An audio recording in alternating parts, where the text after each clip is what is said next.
Okay, and then you just talk to me like we're having a conversation like we just met. So that should be pretty easy, right? Right. Right. So could you please tell me your first and last name? Edward Brokens. Okay, and where and when were you born? I was born on a farm east of Scotch Grove, Iowa, Okay, and what's your birth date? 12/11/1920, 1920. So were you born at home or in a hospital? at home. At home? Yep. Okay. They didn't go to the hospital in them days. Did you have any brothers or sisters? I had two brothers and one sister. And where did you fall in that rank of children? I was the second oldest. My sister was the oldest. Okay, so you were the oldest boy. Yes. That mean you have a lot of chores to do on the farm? Oh, yeah. What kind of things would you do? Well, I moved off the farm just a couple of weeks before my 8th birthday. Okay, where'd you guys move to? Monticello. Okay, why is that? The Depression. Okay. Tell me how the Depression affected your family. Well, how do you say? My grandfather owned the farm, and my dad was farming with him, on the other farm where we lived. And when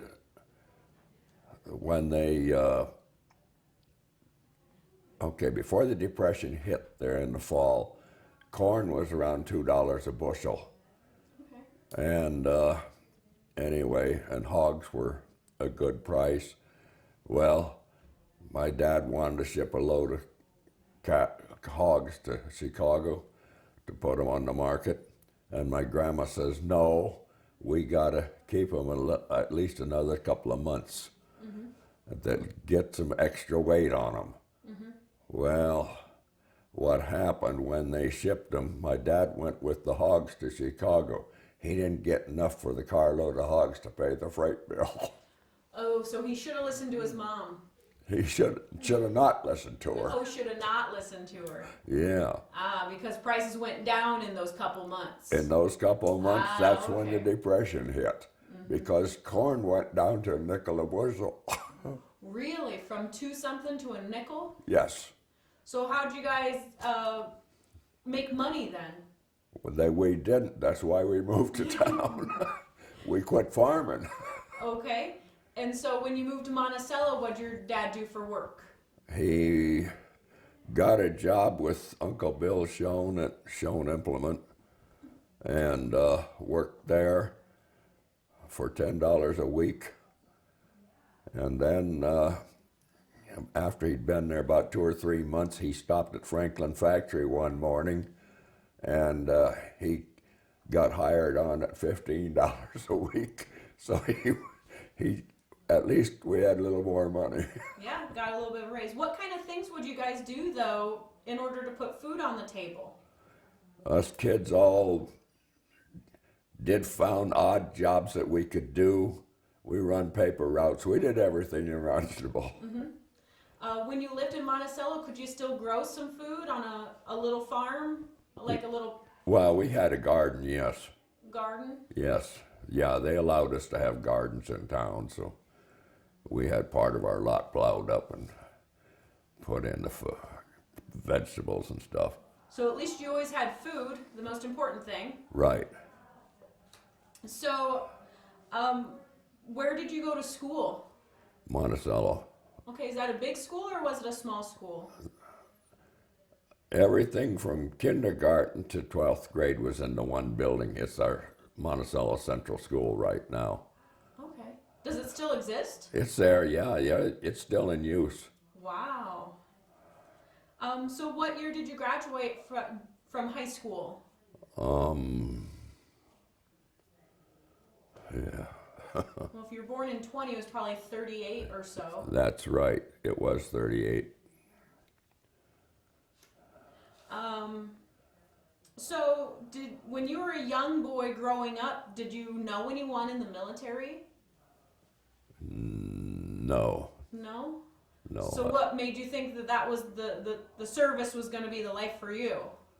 Well, when World War II came along, I was working at a factory in Cedar Rapids, and it was Hall Manufacturing, and we manufactured farm stuff like hog feeders and waters and all that kind of stuff, and stanchions for cow barns and things.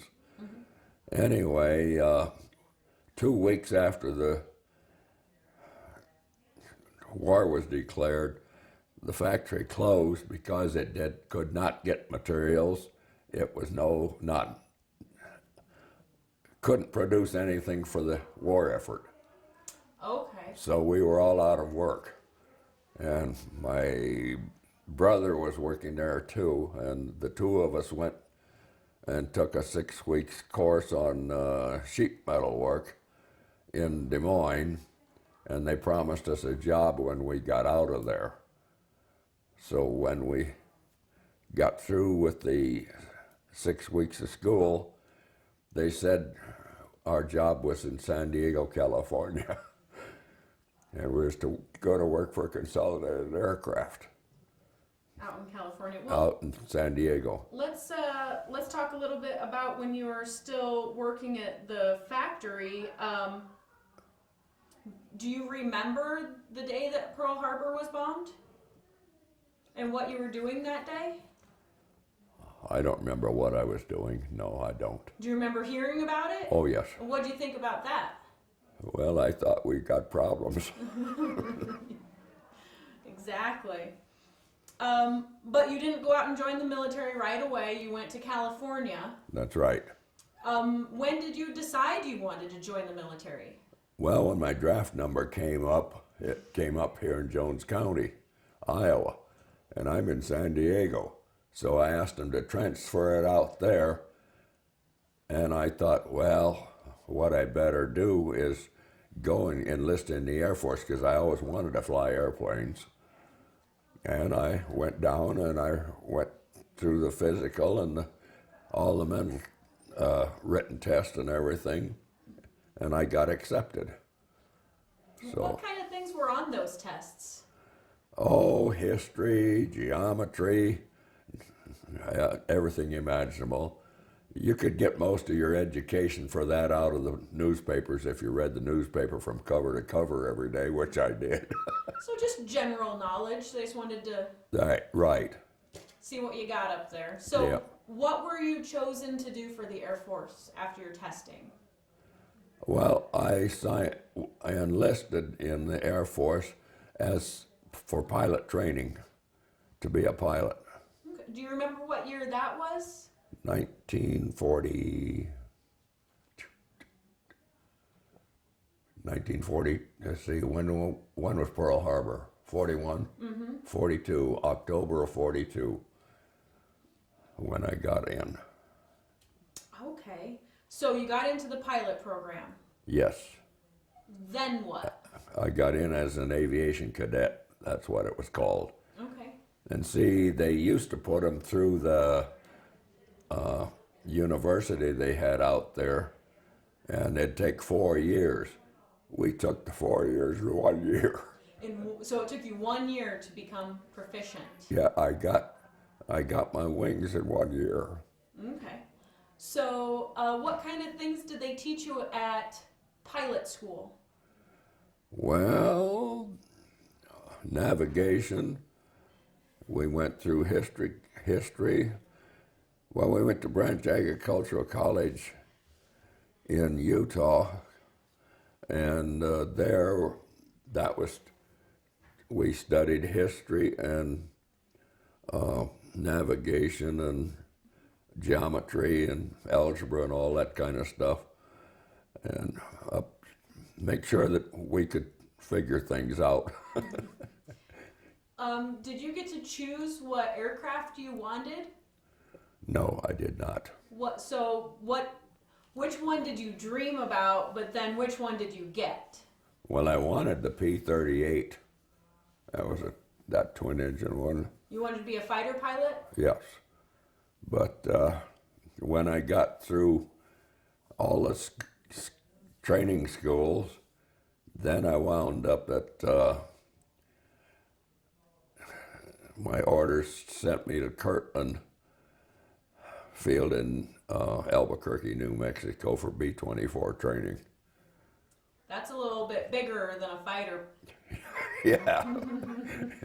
Anyway, I asked my instructor, I said, how come, you knew I wanted P-38s, how come you're putting me in these B-24s? He said, someday you'll thank me. How big was a B-24? Well, it had a 110-foot wingspan, and it was 4-engine. So what did you think when you saw that B-24? Well, I figured as long as he assigned me to it, he figured I could fly it. Yeah, as long as he doesn't ask you to parallel park. Huh? As long as he doesn't ask you to parallel park with the B-24. I'm sure it takes a little bit to get it turned. Oh, yeah. Yeah.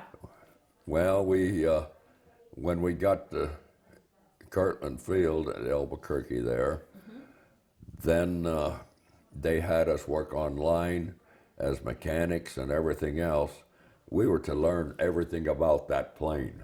Why do you think that is? In case you had an emergency when you were in the air, you could probably solve it. Okay. They hoped.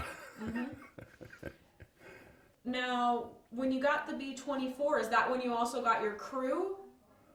Or was that later? After I graduated from that school, then I went to Lincoln, Nebraska, where they put crews together, and I picked up a crew there. And from there, went to Mountain Home, Idaho for OTU training. What's OTU training? Overseas Training Unit is what it was. What kind of things would they teach you there? Oh, bombardment, strafing, and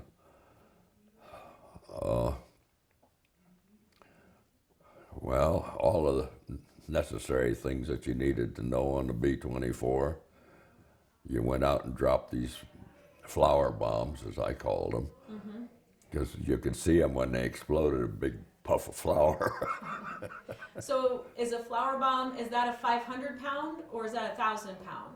No, those were not very big. They were just for practice. Oh, okay. They're practice bombs. Practice bombs. They wouldn't hurt anything, and if you went and bombed some town, they wouldn't have hurt anything. So when you were at your overseas training, did you learn if you were going to Europe or the Pacific yet? Well, I didn't know, because OTU, I figured we would probably go to Europe. Okay. But when about a week before the OTU was going to ship out, they pulled the top 10 crews that had the best grades. They pulled the top 10 crews and said we were going for special training on F-7s at Oklahoma City. Were you one of the top 10? Yep. Were you the top number 1? No, probably about 2 or 3. Hey, that's still pretty good. Yeah. So, so you went to, you said Oklahoma? Oklahoma City. Okay. What did you do in Oklahoma City then? That was your special assignment.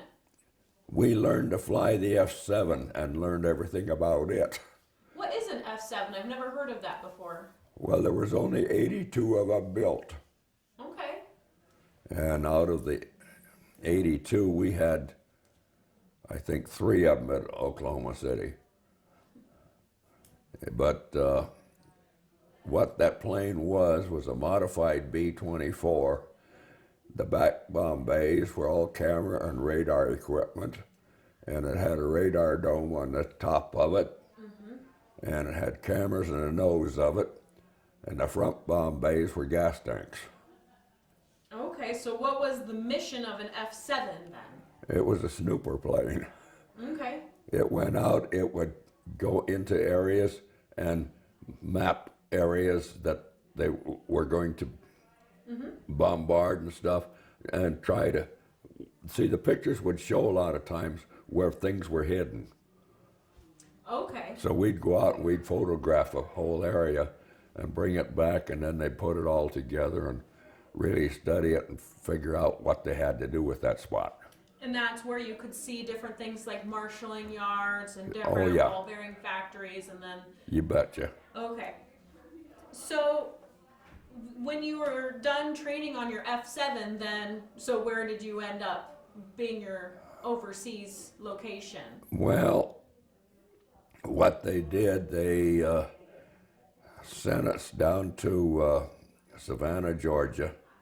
Okay. That's where we either pick up an F7.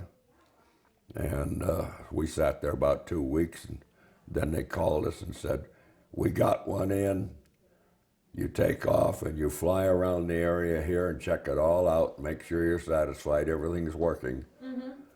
And then the next 2 days later, after we brought it back in, then 2 days later they had us come down there at 5 o'clock in the morning for briefing. Mm-hmm. We went in and they said, the orders we have are for you to, the plane is full of gas, you take off here and you circle the field until you get 9,000 feet of altitude. Then you open the orders, just follow the instructions. Okay. So it's kind of like driving a new car. Yeah, That's probably a pretty expensive new car. yeah, it was. Yeah. Was that your F7 the whole time? Or did you have to trade it in? No, I flew that thing clear to Nadzab, New Guinea. Well, what'd you name her? We never put a name on it. No name F7. That's right. So she could be more secret, is that why? She was a new one, and they didn't want the Japs to know where this F7 was going. Okay. That's why we had these sealed orders. Exactly. So you didn't get to even open the envelope until you were 9,000 feet in the air. and it said And Nadzab New Guinea. Yeah. That's a little different than where you thought you were going, isn't it? Well, I thought we were going to Europe. Yeah. I don't know. I think the weather would be better in New Guinea than it is. Well, I don't know. It's a little bit warmer. Yeah. I'd rather be hot than freezing my tail off. Well, Nadzab, New Guinea at that time was under Jap control.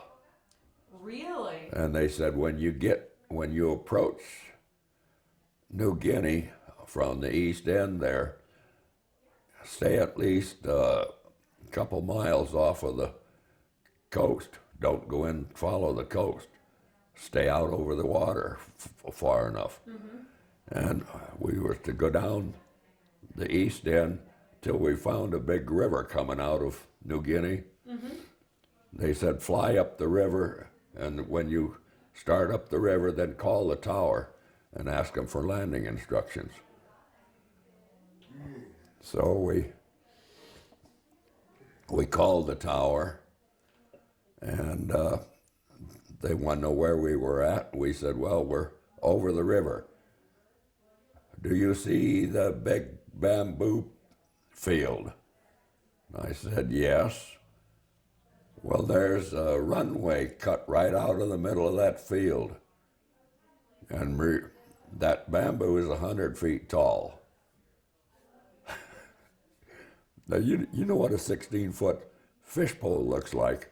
Yeah. Bamboo. Well, this was the same thing, except they were like this.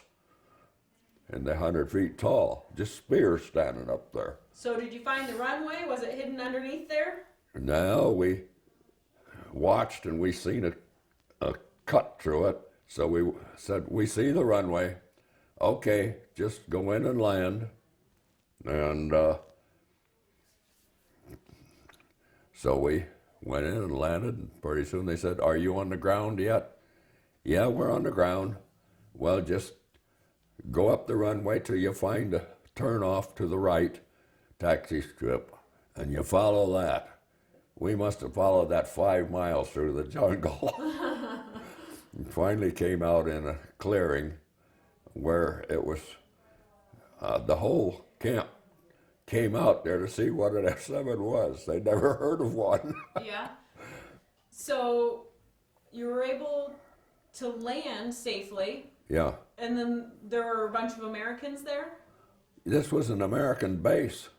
Okay, what was it called? Oh, Nadzab. Okay. That was the name of it. That was Nadzab, New Guinea. Okay. So when you went there, you said it was still under Japanese control? Most of New Guinea was. Okay, but not where you had landed. Where we landed, no. We had control of that east end. Okay. I was a little worried for a minute that you landed in the middle of New Guinea with the Japanese Yeah. all around you. No. So you actually had a base there. Yeah, Nadzab. we had a base there, but it was, I think that F-7 was the biggest plane that had ever landed in there on that runway and taxi strip. I'm sure it wasn't a modern runway. What was the runway made of there? I don't remember. Okay. All I know is solid. That's all you needed, right? Right. So how long did you stay in New Guinea? We stayed there about 2 or 3 weeks because they didn't know where to send us or what to do with us. They had no instructions on our plane. We got there before any instructions came for it. Oh. So we sat there about 2 or 3 weeks, and finally they called us in one day and they said we were to take the plane up to Clark Field, which was 50 miles north of Manila in the Philippines. Okay. And on the way there, we were to go around New Guinea to the west end, and the island of Biak. We were supposed to land there and have the planes serviced out and everything, and then take it up to Manila or to Clark Field. So, since you were in an F-7 rather than a B-24, was your crew still the same as what would be on a B-24, or did you have different types of crew members? We didn't have a bombardier because we didn't carry bombs. There was no place to carry bombs on that thing. And we had a radar man on there that knew how to run the equipment that was on that plane. Mm-hmm. And we had a photographer on there that knew how to do the camera equipment. Because you could fly down a valley and use them nose cameras, or the waist cameras, mm-hmm. and the cameras were mounted like here and here and here. Well, they all were synchronized. So when they went down there, they were continually snapping pictures, and it'd be horizon to horizon. That would be actually a pretty interesting thing to see, the final Yes. photo. Yeah. But did you have any gunners? Oh, yes. All right. We had a full complement of gunners on there. All the turrets were on it that were on a B-24, and Okay. waist guns, everything. Mm-hmm. What does a B-24 have? 2 waist gunners. Do you have a ball turret gunner on a B-24? Yep. Okay. I always think that would have been my job since I'm short. Be the little guy that gets in that ball down underneath there. Mm-hmm. I wouldn't want to be down there. I wouldn't either. So, what unit were you assigned to? Or squadron, I should say. Well, when we got up to Clark Field and we reported in for duty, they said, "We don't need any more crews. We've got 30 of them sitting here." They'd shipped about 30 crews by boat over there, or flew them over there, mm-hmm. but no planes. They wanted the airplane. But they couldn't do anything with it because it was an F-7. That's what they were trained to fly. Oh, okay. These were F-7 crews. All of them were, all 30 of them. Yes. Oh my. And only one F-7 to fly, the one we brought in. Did they try to take her away from you? Yeah, they took it. Oh. They said See, to get your flight pay, you had to fly so many hours a month. And nobody was getting their flying time in. All of them were at reduced pay because they weren't flying. They didn't have anything to fly. So that would mean that you'd have to be over there longer because you wouldn't have your mission count to get up That's right. high enough to get released from active duty. So, Well, what happened, we sat there for about, 2 or 3 weeks. And one day my radio operator, he was an old-time Army man. He knew his way around all of the tricks to pull and everything else. And my engineer was from Manchester, Iowa. And anyway, they come to me and they said, just cover for us today, we're going hunting. okay. And I said, well, when they tell you they're going hunting, you know they're looking for something. They come back that night and they said, there will be a weapons carrier or jeep here in the morning to pick you up. They want to interview you. It was a B-24 unit. They had all kinds of planes, and they only had about 6 crews to fly them. So they went hunting for some work. They went hunting to find out where we could transfer to because we were trained. We went through the OTU, see, on B-24, so we were already trained for combat on them. So the jeep came and got you, and you ended up. I went down there, and the commanding officer of the 408th Squadron, and I had about a 2 or 3 hour visit, and he said, how many crews do you think you could round up that would like to go back to B-24s? I said, well, I won't make any promises, but I know there's a couple that'll go. Well, when I got done, I had about 6 of them. 6 crews. Yeah. That's pretty good. So Well, that gave us a chance to get 12 airplanes in the air for a mission. Well, at least do something besides play pinochle all day. Right. So you and the 6 crews joined the 408th Squadron. That's right. And what was your rank at the time?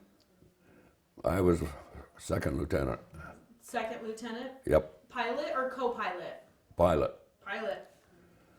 So you and your crew got a B-24. Did she have a name?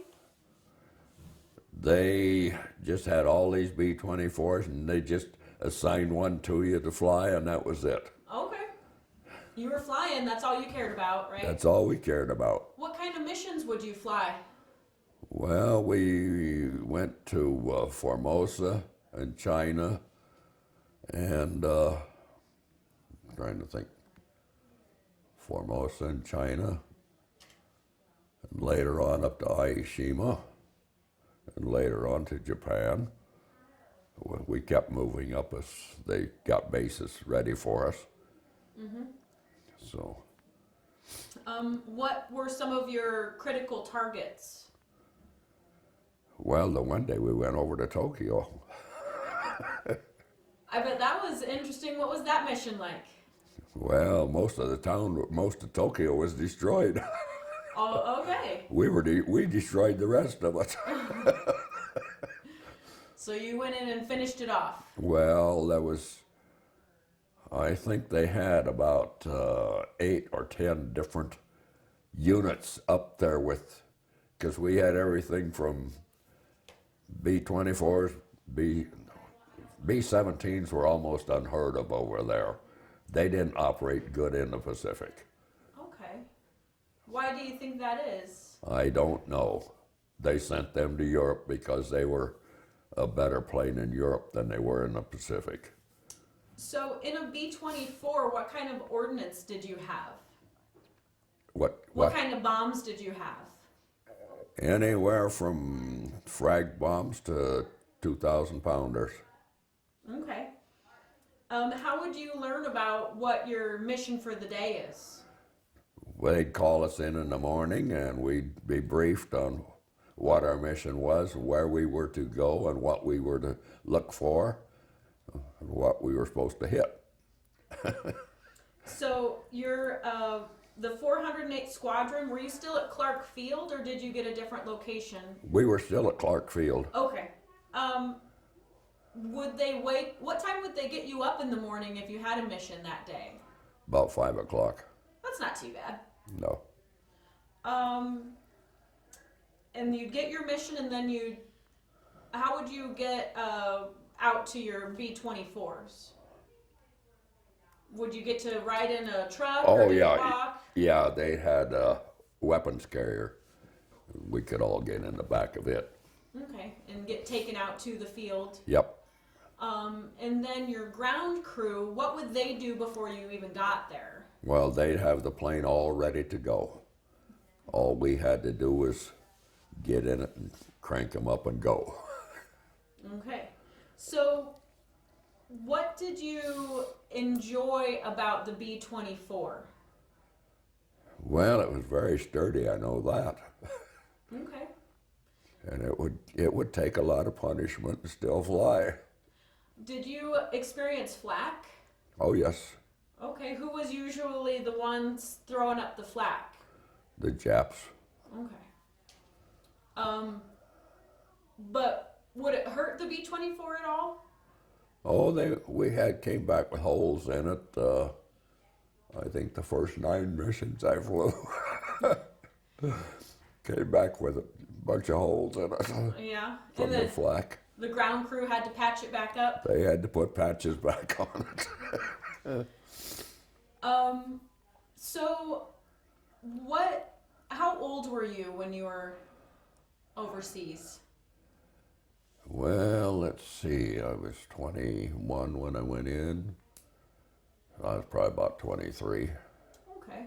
Were you older than the rest of the crew or younger than the rest of the crew? Oh, we were all about the same age. Okay. Except, well, the radio operator, he was older. But most of us were in our 20s. Were you friends with your crew members? Oh, yes. Tell me a little bit about those guys and your relationship and your camaraderie. Well, when we'd go out to party, we'd go as the whole crew would go. Was there anything to do there at Clark Field for fun? Not a whole lot.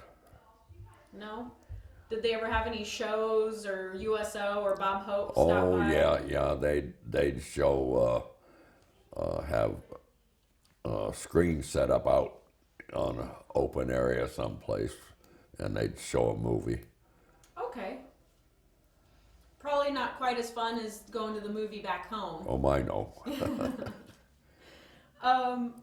What about the food? What was it good? The food, it was all right, yeah. Okay. Couldn't complain.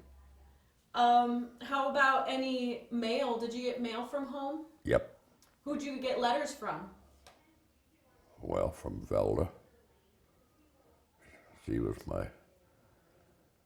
well, let's see. We were married when I went to Oklahoma City.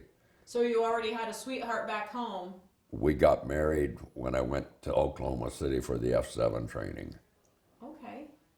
That's when we got married, because they said we'd be in Oklahoma City 6 months for training. Mm-hmm.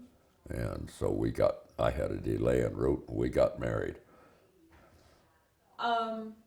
So she wrote you letters while you were gone? Oh, yes. Were you a good husband and write her letters back? Oh, yes. Okay, good. Yep, we wrote letters every day. Okay. How about your parents? Did you keep in touch with them also? Tried to, yep. Okay. Did you ever get any care packages? No. No?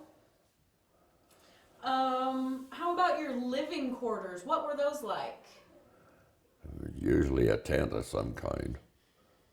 Okay, so you didn't have any So, well, sea huts? depending on where we were at. If like at Clark Field, we had barracks to live in. Okay. But up on Aishima, we had tents we lived in.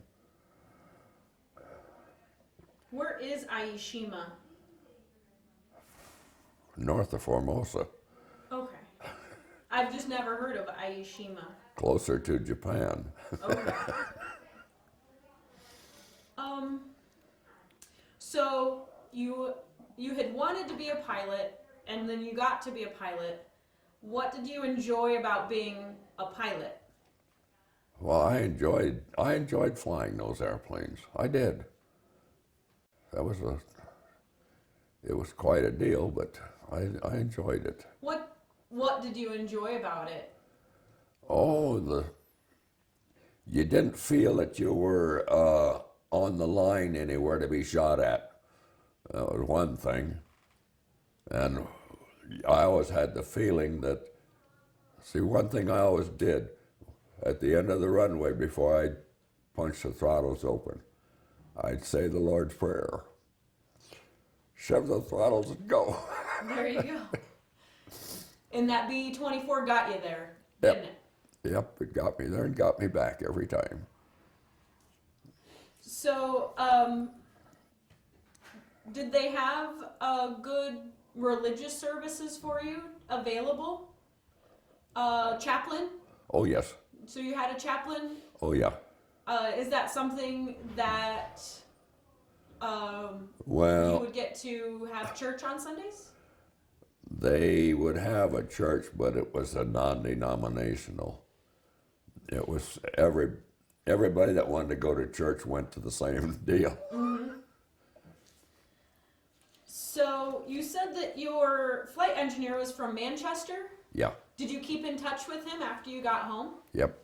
What was his name? Eddy Dickelman. So same first name, the two Eddies. Yeah. Is he still around or is he passed? He's gone. My crew is all gone. I'm the only one left. So, let me see. We're about getting towards the end of it. So, I'll give you a minute to. How long were you overseas? Well, let's see. I left in April of '44 and I came back after the war ended. Were you in the Philippines when you found out that the war ended? No, I was on Aishima. Aishima? Yeah. So tell me about that day. Well, we didn't know whether to believe the Japs or not, so we loaded every plane with bombs, and we all went to Japan. Every plane that could fly. All the different groups around the area from different islands, they all headed for Japan. And what did you find? They were quiet. Not a fighter anywhere. No resistance. No flak? No, nothing. Did the Japanese have fighter planes that would try to intercept you Oh, previously? Yeah. Oh, tell me about the Japanese fighter planes. What were they? Oh, them Zeros. Okay. Were they pretty good? No. No. No. Did you ever have fighter escorts? No. You didn't have the red tails, the Nope. P-51s? Nope. Nope. We never had any of that. You took care of it on your own, right? Yes. Just you and your crew? Well, see, in Europe, they needed the fighter planes to help defend the bombers. But over there, you didn't run into that many Zeros anymore. The Zeros were pretty well. Japan couldn't build them fast enough. Okay. So the war is over and you checked things out in Japan and then you came back to Ieshima. How do you say that? Did I say it right? Aishima. Aishima. I got it. In Aishima, and what happened next? Well, then I got... I was trying to think. I got sent down to the Philippines to get on a crew to fly back to the States. I flew back as a co-pilot. You probably would have flew back as a ball turret gunner if they would have let you onto a plane to come home. Yep. So, what was it like coming home? Well, I got assigned to a crew over there in, well, it was at Clark Field. Boy, I just saw that here. Anyway, we went to, I can't remember the name of the islands, but it was a 1,500-mile hop to the next stop. Mm-hmm. And then from there it was 1,400 to the next one, and then it was another 1,500 to Hawaii. So you just hopped right back across? We took the straightest route we could get and within range. Well, looking back on your service, is there any day in particular that stands out in your mind? Yeah, the day the plane caught fire going down the runway. Oh.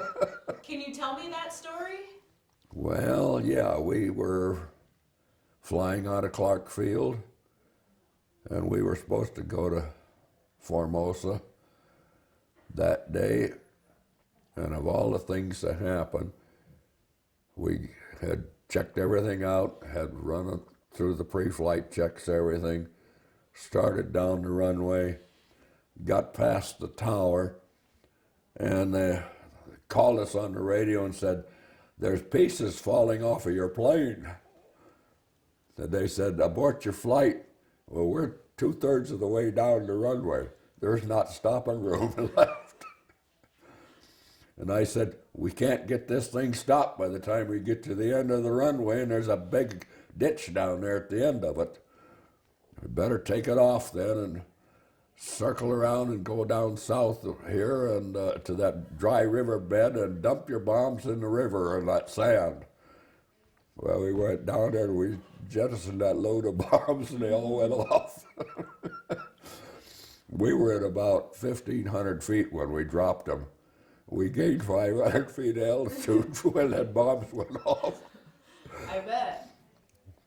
And then we come in and landed, and what had happened, the starting motor that starts the engine, you know, it had caught fire, and it had burnt most of the housing out of the bottom of the engine.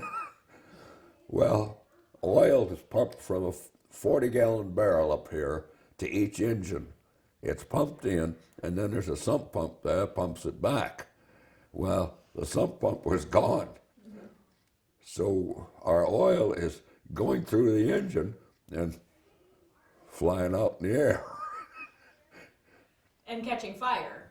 It didn't catch fire, no. No? No, we were lucky there. So were they able to fix it for the next mission? They put a new engine on it, yeah.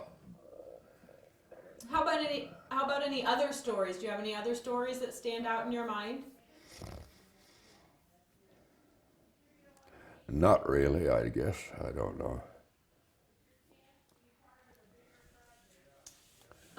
So what did you do when you came home? When I came home? Mm-hmm. Well, my wife and I settled in Monticello in an apartment up above a plumbing shop. And we lived there a couple of years, and then I decided we're going to build a house because we had some money we'd saved. So we built our first house, and then we built a second one, then a third one. And then we bought an acreage down by Scotch Grove, and we remodeled that house all. And then later on, came back to town.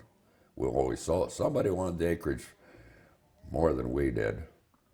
because they offered us we doubled our money on it. We came back to town, built the house over on South Walnut Street. How about for work? What did you choose to do with your What did I career? do? Yeah. I did carpenter work, I did painting, I had a spray painting outfit running to spray. Well, during the war, these farmers didn't get their buildings painted, so there was a lot of work to be done. And I spray painted things up within, well, let's see. Oh, one deal I hit, they were putting in these anhydrous ammonia tanks, and all of the pipes had to be color coded, painted different colors, and they gave us a map which ones go where, painted. Anyway, and the guy asked me to give him a bid to paint a tank there in Monticello that just got installed. So I gave him a bid, and he said, Ed, he said, you're not going to make any money that way. He said, just double that bid. So I doubled it. He said, now you got 4 tanks to paint, 4 locations. He hired me to paint 4 of them. And we were up at Winthrop painting. We were, gosh, I don't remember where the others were, but the one Monticello, one at Winthrop. I don't remember the others.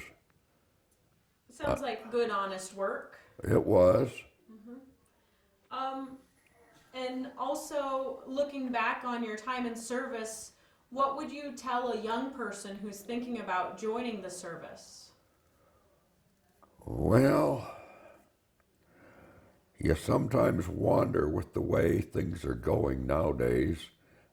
We don't declare war on anybody. We're not at war, but we're in the same category, you might say. So I don't know if they think they want to be in the service, yeah, go ahead. If you think you'd like it. Once you're in there, you're either going to like it or else. Or you'll learn how to like it. That's right. How were you treated when you came home? Oh, normal, Yeah. I guess. Well, it seemed like back then just about everybody was in the service in one way Yeah. or another, unless they had a medical. Yep. Well, when they came home, I mean, everybody got treated about the same. I went to work at the feed mill when I came back. That's where I was working when I left. If you were given the opportunity to do it again, would you sign up and volunteer? You mean for the Air Force? Yes. Sure. Why not? All right. So, are you proud of your service and how you were chosen to serve your country? Well, none of my crew got injured. Not a one of them.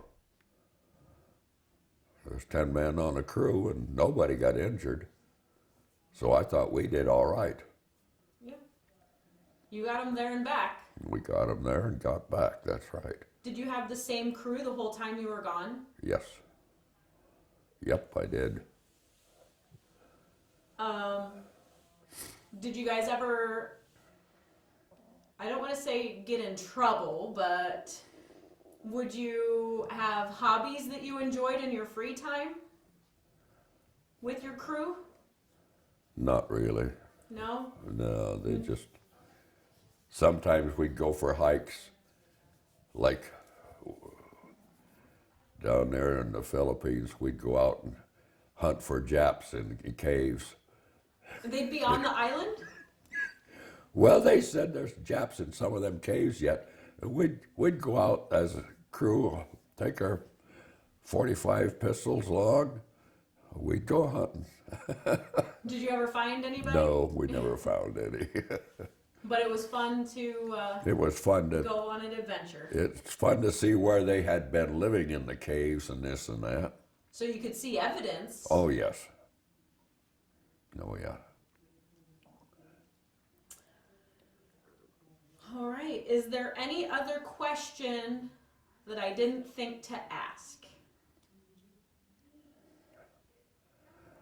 No, I don't think so.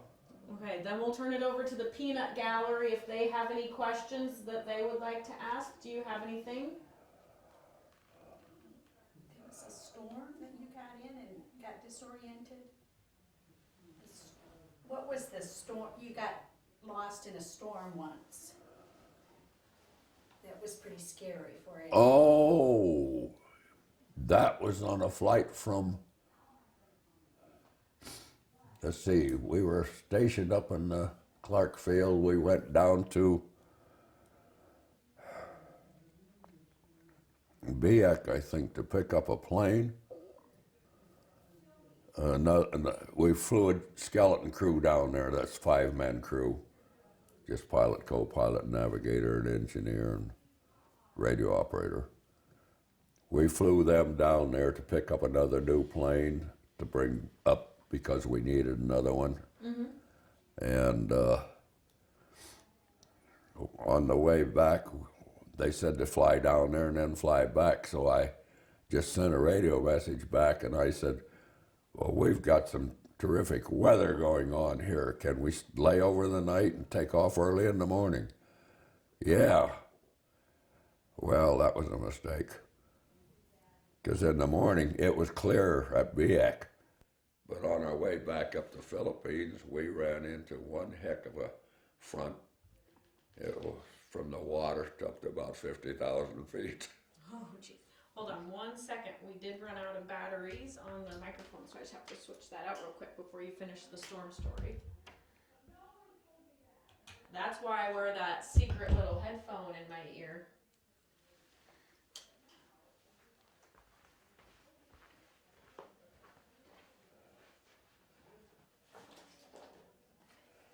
Yeah, be sure and tell them how they wanted to send you over to Japan if you'd go after it was over and give you the rank of captain. Don't be sure and put that in there. Oh, You decide to come home instead. I decided to come home instead of taking Yeah, it. be sure and put that in there.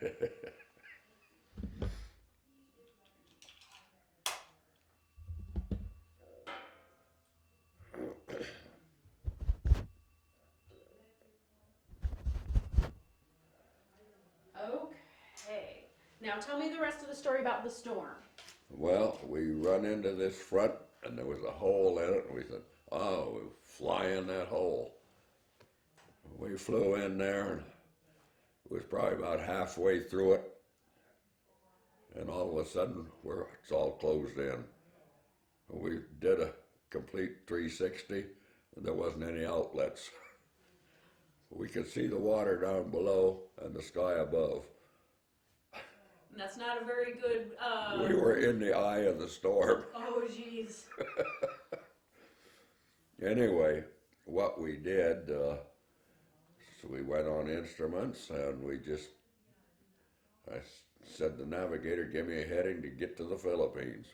They gave me a heading, and we took off that direction and flew on the instruments, and it got pretty rough because there was a couple of times there we had full power on, and we're losing 500 feet a minute. We was in a downdraft. It was taking us down. Well, we got down to about 1,500 feet altitude, and I thought, why, we got to get out of this thing or we're going in the water. Mm-hmm. Well, about that time we hit an updraft, and we went back up to about 12,000 feet again before we got out of that one. And then we got out of the storm, and I said to the navigator, I said, where are we at? He said, just a minute. He says, I got to take a couple shootings on the sun and stuff. And anyway, when he got done, he said, take such and such a heading. Well, right straight going. We're going west. And I said, okay. I said, I don't recognize that coast of that island ahead of us. He says, I don't recognize it either. It was sheer bluffs from the water up, probably several thousand feet high. And we thought, well, we got to go up over the top of, through one of them valleys and between them mountain peaks. Well, we're going up this one valley, and we're putting on all the power we got to keep getting out more altitude and trying to stay up ahead of it. And we got up there to that, finally where you go through the valley, go over the top of the valley, and it starts down again. We cleared that by about 500 feet. Did you ever figure out what island it was? It was the island that Manila's on, yeah. Okay. So We were on the right island, but we had never seen that coastline before. a different approach. A different approach. Nobody ever flew over that part of the island. They said it wasn't safe because, according to the maps, the mountains were only like 8,000 or 9,000 feet high. Heck, they was up to 14,000 or 15,000 feet. It's a good thing that you had a good navigator on that day. Yeah, but we managed to get through that one valley and get back out of there, and from then on we had good going, made it back to the field.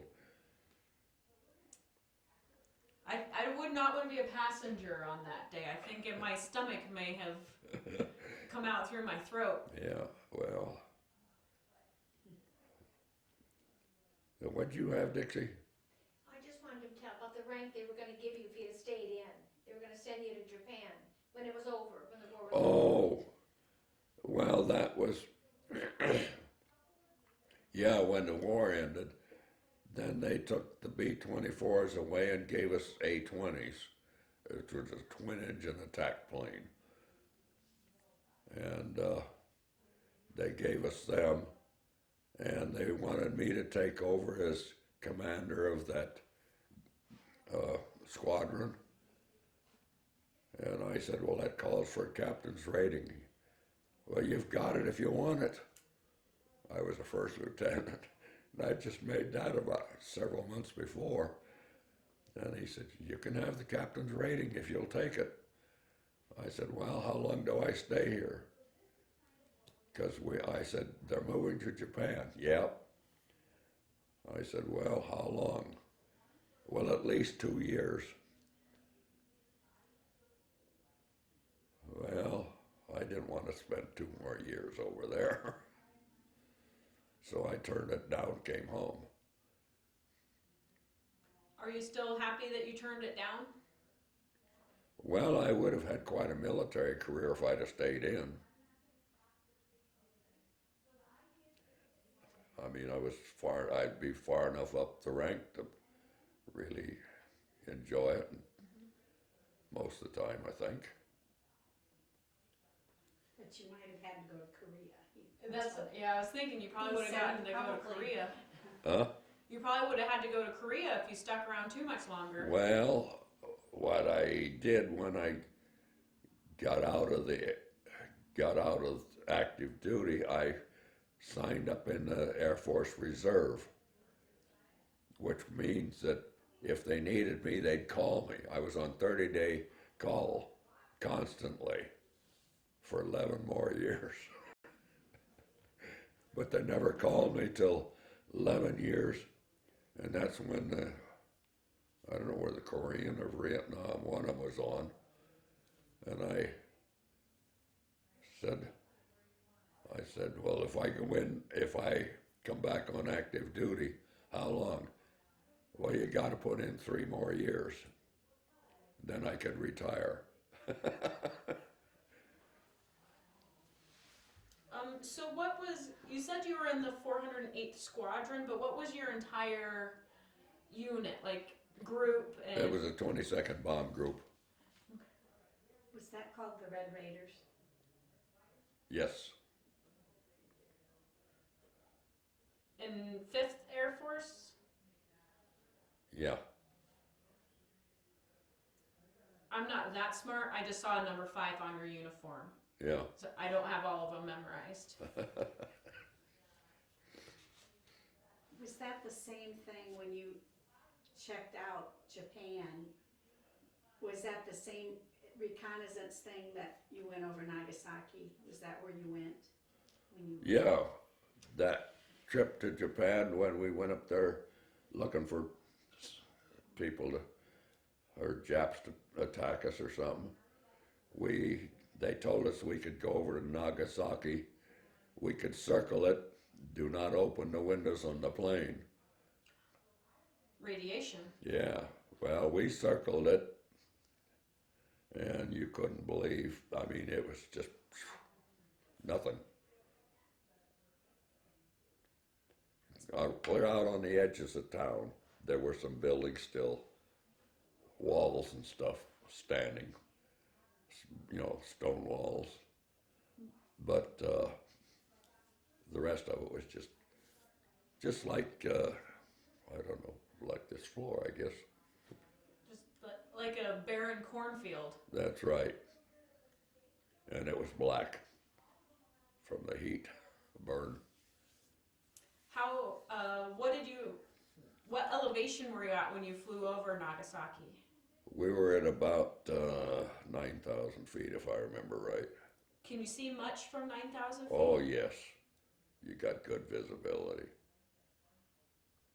Did you ever fly in an airplane? Yeah, but not a B-24. Oh. No, we had good visibility. If it's a clear day, you can see for miles up there. Was that kind of peaceful? Yes.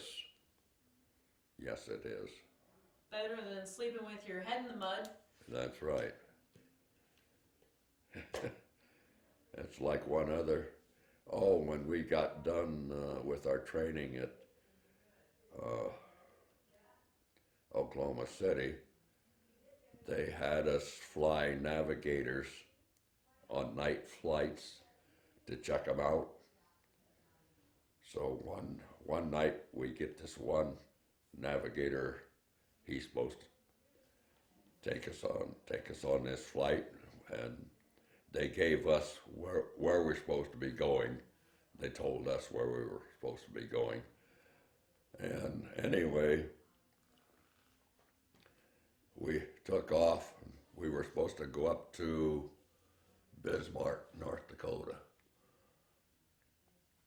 right up next to the Canadian border.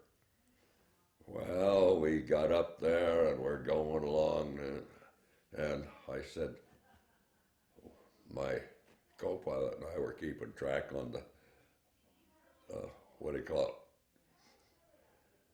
Can't think what you call that thing. Anyhow, it was sent out signals to different towns, and wherever the lines crossed, would be where we were at. Okay. Yeah, that was what we were using for navigation, see?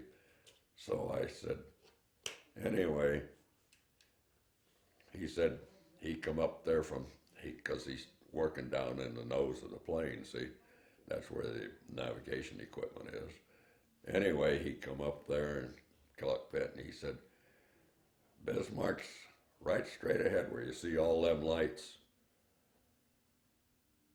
And I said, it is? And he said, yes. I said, you're sure? And he said, why? I said, well, we'll put the radar needle on and we'll show you what that town is up there. That was up in Canada. You're halfway to Winnipeg. The big, I can't think of the name of the town just offhand. But anyway, we were up in Canada. We're not supposed to cross the line. So we made a U-turn and headed back and went over to Bismarck. And he'd missed it by 100 miles. Anyway. Good thing he wasn't a bombardier. Yeah, so we went over to Bismarck and we said, now, give us a course to go back to Oklahoma City. Okay. So he working on it. Pretty soon he said, take heading so-and-so. We did. We go down there a ways. I said, are you sure we're headed for Oklahoma City? Yep. I said, no changes in the course? Nope. You're doing fine, just keep on going. Finally he said, okay, Oklahoma City's right straight ahead of you. Where you see those rows of lights, those are the lights along the runway. I looked at the co-pilot and he looked at me and he said, that's an oil field. We were in Tulsa in an oil field. That's where he was taking us for Oklahoma City. Good thing you didn't land. Well, we couldn't have landed in there. So what ended up happening to him? Did he? He got transferred to the infantry. He lost his rank and got made a private in the infantry. Well, that's what happens when you don't study. Well, he didn't want to go into combat. I think he did it on purpose. How could he miss twice in a row? You never know. I just figured he didn't want to go into combat on an airplane. Well, especially with all the testing. He had to have passed the test to even get into the school. That's right. And he'd been through all the schooling. But see, he was going to be sent overseas as a navigator, and he didn't want to go. They showed him, didn't they? Yeah, they did. They don't fool around. I mean, if you don't do your job right, you don't. Well, you're risking 10 lives if you don't do your job right. Well, I can remember a friend of mine from high school. He got into the pilot's training and went in the Air Force. And I seen him after the war was over, and we were back around here, you know. Oh, I guess we had a class reunion, and I said to him that night, I said,